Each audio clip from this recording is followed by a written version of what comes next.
Poland's National Conservative Prime Minister has warned that the country's left liberal opposition will leave the country's border like Swiss cheese if they are allowed to return to power in the 2023 elections.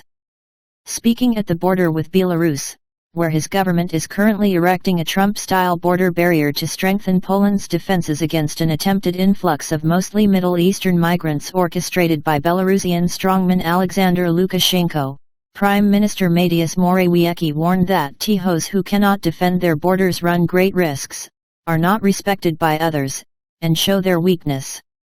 Opposition leader Donald Tusk, the former Polish Prime Minister who abandoned his post to take up a much better paid position as President of the European Council shortly before his Civic Platform, PO, party was turfed out of office at the ballot box in 2015 but has now returned to the front rank of domestic politics, would leave the border like Swiss cheese, Morawiecki suggested. Hundreds of thousands of migrants would pass through it, he warned, recalling the height of the European migrant crisis of 2015-16, when Syrians and others poured into Europe via Turkey and then marched through much of the Balkans and Central Europe en route to the welfare states of Western and Northern Europe.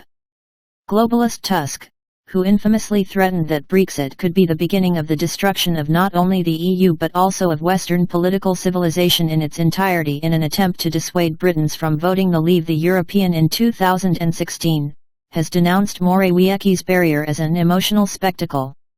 For Morawiecki, however, insisted that Poland's borders are sacred, recalling its history of invasion by National Socialist Germany and the Soviet Union by noting that those borders were sanctified by the blood of the country's patriots within living memory. Migrants directed to the Polish border, which is also a European Union and NATO frontier, have launched violent attacks on the border guards, police officers, soldiers, and reservists the government has deployed to reinforce makeshift fortifications already in place, with some requiring medical treatment.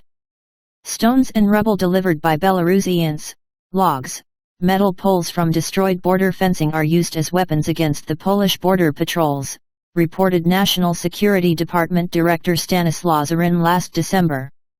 Migrants armed with axes have also been observed felling trees towards Polish personnel, crushing sections of razor wire border barrier, and in some cases have had to be forcefully driven back by water cannon.